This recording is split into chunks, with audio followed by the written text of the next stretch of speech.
Full time at Croke Park, and Limerick are All-Ireland champions. They've beaten Kilkenny by a scoreline of 131 to 226. The greatest All-Ireland hurling final of all time. The greatest All-Ireland final potentially of all time. Absolutely incredible from both sets of teams, from both sets of management, supporters, absolutely everything. I mean, this was an absolute exhibition of hurling. This was some of the greatest hurling we have ever seen in the history of the sport. I mean, this was absolutely incredible. It really, really was. I mean, to have nearly 70 scores in total, I mean, I can't even do my maths, so I'm trying to count it all up there. It's just absolutely mental, really, between the both sides. Incredible stuff from both Limerick and Kilkenny. And I think, first of all, massive congratulations to Limerick. 3 in a row now. Welcome to the club. You know, the Dubs won 3 in a row in football. So, yeah, welcome to the club. Welcome to the club. All aboard. So great to have you on board. But look, in all seriousness, what a performance from Limerick, and what a story, you know, when you think of it. And I've said it multiple times before, 45 years they went without an All-Ireland. They win one in 2018. They get beat by Kilkenny in 2019, which they've now got revenge for, by the way. They come back, win it in 20, win it in 21, win it in 22. You know, 3 All-Irelands in a row. It's such a difficult task to do. Very, very hard. Not many teams achieve so whatsoever. And, you know, you think Kilkenny, the great Kilkenny team that we all laud under Brian Cody and appreciate so much, won 4 in a row. Limerick are now just one off equaling that. I mean, this Limerick side could surpass this great Kilkenny side of 10 years ago. It really, really could, in my opinion, because, you know, they've now won 3 in a row. And the thing about Limerick is they just keep finding an answer time and time again. When the going gets tough, the tough gets going. And Limerick, by far and away, have found a way. I mean, there were stages in that game when Kilkenny started getting on the score sheet, and you really did feel that that Kilkenny had a chance. You know, like, they obviously get the goal, they get the equaliser, they find a way back into the game. And you're thinking this is their moment, this is their opportunity, and this is their chance to go on and win the game. But Limerick, again, finding the answer, you know, and whether it's Conor Boylan coming off the bench, whether it's David Reedy, whether it's, you know, just all sorts of players and options coming off the bench. You know, they didn't even have Keane Lynch today. Their best player, potentially in most people's eyes, wasn't even on the bench because of injury. And yet Limerick still found a way to come through. And plenty of comments flying in there, so much appreciated. If you could hit the like button, subscribe if you haven't already. We will get to the comments in just a brief moment. But running through, I suppose, the events of this game, and by goodness me, a lot happened in this game. So a lot to really, really get through. Limerick started by way the faster. I mean, they were fast out of blocks, winning those breaking balls. Grode Hegarty with a wonderful finish. You know, brilliant bit of play, obviously, down the right-hand side. Very difficult angle, like not even in the box, away out the field a little bit. Hits it with the right-hand side, off his right-hand side, and just blasts it beyond the goalkeeper, Owen Murphy. And Limerick built up a lead. But to be fair to Kilkenny, you know, like, they found the response with TJ Reid, Owen Cody getting a couple of scores. I felt like in the first half, Kilkenny were a bit wayward with their puck-outs, as they obviously highlighted on RTE. You know, they were going far too direct into Limerick's half-back line. They were targeting the area of the field where Dan Morrissey was, and it just wasn't working. They were losing far too many ball. You know, seen on Twitter there from the GAA statsman himself, like, Limerick scored, I think, 4 points from turnovers from Kilkenny in that first half, and that was crucial. You know, Kilkenny were getting caught far too many times with those puck-outs. And they looked a little rattled early on, but to be fair, they settled into the game.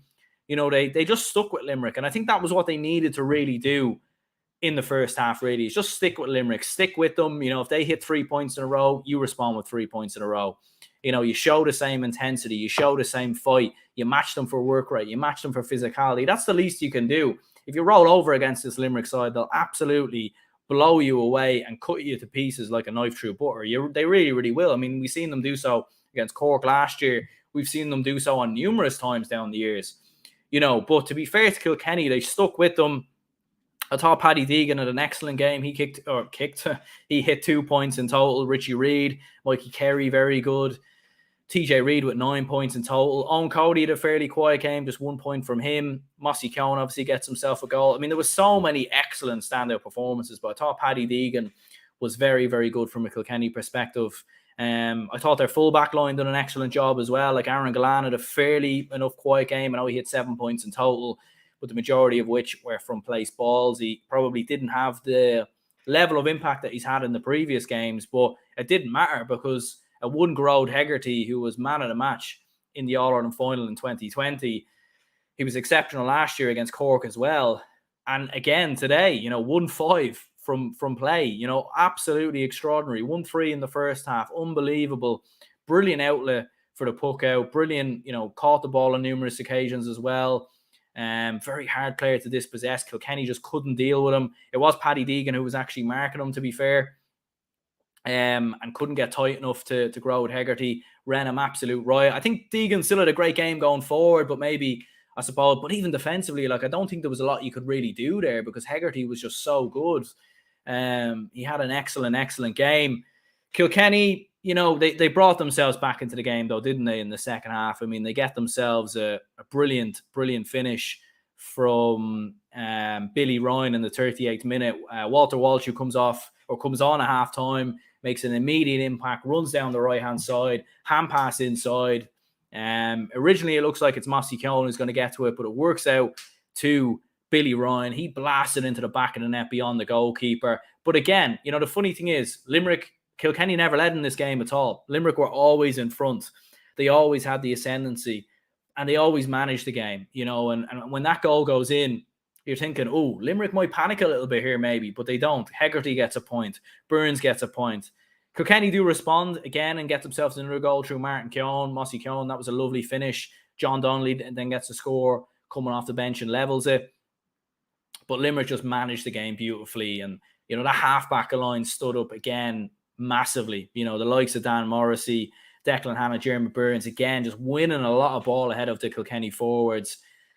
And they just had to work. They nearly fought their way through that game in the end. It became a dogfight. It became a game of... I don't know what's going on here. The wind is going crazy. It became a dogfight, really, and Kilkenny just had to fight tooth and nail to come through, or Limerick did, I should say. And they did so, and they found options coming off the bench, from the likes of, Cathal O'Neill, Conor Boylan, getting on the score sheet as well, who made a big impact. I mean, to be fair to Kilkenny, Richie Hogan comes off the bench and gets a point. John Donnelly, Walter Walsh, Alan Murphy, and David Blanchfield all scored. I mean, there's so much that happened in this game. It's very hard to cover this in a match reaction. Just absolutely insane. But we will get to some comments here. Plenty of comments flying in. So much appreciated. Viable Solution says, what a game, but the best team won. Orlally says, what a game, and it was. I mean, it was unbelievable. I still think 2008 was just as good as it. Yeah, that was a cracking game. In fairness, Kilkenny that year were amazing against Waterford. Yeah, they produced a brilliant performance. But Dubs won 2-3 in a row, so not a 6 in a row. Yeah. Well, I suppose you got to put a gloss on it whatever way you will, I suppose, if you're a Kerry fan, but certainly did win plenty of 3 in a row, 6 in a row, but obviously that discussion not for today. Or Ali says, I told you this would be Limerick biggest test, and it was. Yep, absolutely. You called it, biggest test in the final. And I did feel that going into the game as well, because Kilkenny won't die. They won't lie in like Cork last year. They won't roll over. And they'll find, I think Waterford's big criticism has probably been that they just haven't quite been able to find an answer against Limerick. They haven't been able to make the tactical changes. But Kilkenny have, bringing on Walter Walsh, a stroke of genius. Richie Hogan made a big impact. They started winning more ball in Kilkenny, in Limerick's defence in the second half. They started moving the ball through the lines as well, getting more space. But yeah, could Limerick beat the 6 in a row? Look, I mean, they're halfway there. They're halfway there. They've done 3 in a row. The problem with Dublin was that they almost became victims of their own success, because players started opting out and, players weren't available, like Paul Mannion, Jack McCaffrey and all the rest to go for 7. So is that going to happen with Limerick? Are players going to opt out there? I don't think so. And they've got a very good age profile. Like Lynch is very young. He still has to come back into the team. Cathal O'Neill's come through. They obviously have a very good under-20 side that reached the All-Ireland final this year. I don't think John Coyley or Paul Kinnerk are going to go anywhere. You don't know. A lot can change between now and then. And Kilkenny have got, You know, they won the under-20 All-Ireland this year, I think, so they've got a couple of good players coming through. You know, Cork are going to come strong, I'm sure. They've got a good couple of lads coming through. You know, they have a lot of very, very good players that are making the breakthrough at other counties. You know, it'll be interesting to see what happens with Waterford and a new manager, Tipperary new manager. So it's going to be tough for Limerick. But look, they keep finding an answer. And until they get beat, it's very hard. You know, no one's been able to find a way. Like Kilkenny gave it absolutely. Kilkenny left everything out on the pitch. They couldn't have given more in that game. Yet they still got beat, you know. So it's incredible, really. Dennis says, congratulations to Limerick. They were a brilliant team and management. Cork, man, is Dennis there. So, yeah, 100%. I mean, it was unbelievable performance from Limerick. You know, they just, you know, their management, and you see John Coyley at the end, how much it means to him there with that celebration, how much it means to those Limerick lads. And, you know, obviously last year's All-Ireland final, 50% capacity. Year before was empty. You know, so Limerick haven't had too many times to really celebrate and soak in this All-Ireland success. They get that today. And, you know, what an achievement. 4 All-Irelands in 5 years. A great team. You know, one of the best teams of all time. And look, not only are they potentially catching up on Dublin 6 in a row, obviously a long way to go with that, but you know, they're not far away now from becoming potentially the greatest hurling team of all time. You know, I know Kilkenny won 4 in a row, but they obviously, over a span of, I think, 10 years, won something like 7 or 8 All-Irelands or something like that, probably more. So Limerick have a long way to go, but I think they're definitely on the way, and they're definitely on track. Limerick are this good with their best player missing. If he was playing, this would have been a devastating performance. Yeah, you know, and it's incredible. Like, Cian Lynch was man of the match in the All-Ireland final last year, hurler of the year as well.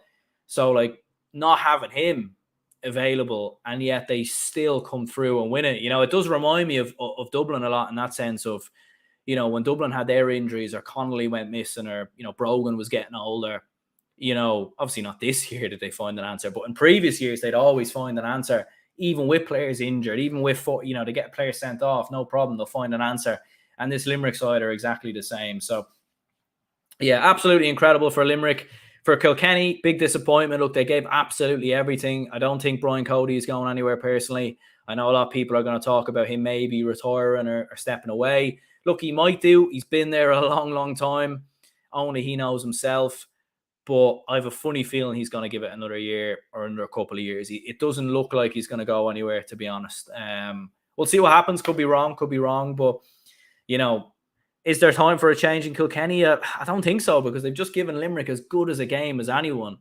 And they've got, you know, a young enough team as well, young players coming through. I know they've a few lads getting on, like TJ Reid and Walter Walsh, Richie Hogan, but they've still got a good bunch of lads that are at the right age. So, you know, I think Kilkenny will be there or thereabouts. I notice you don't cover the ladies GA much. Are you planning on doing that? Yeah, we'll be discussing the ladies football in tomorrow's podcast.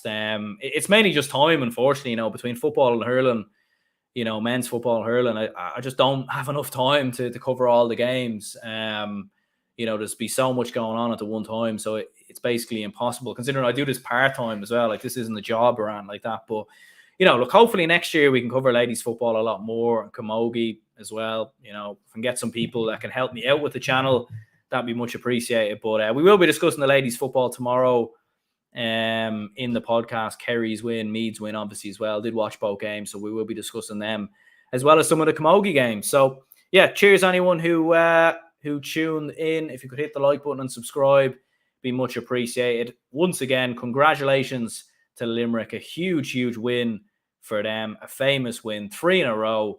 And without doubt, the celebrations will be ongoing in Limerick. So, yeah, cheers anyone who tuned in.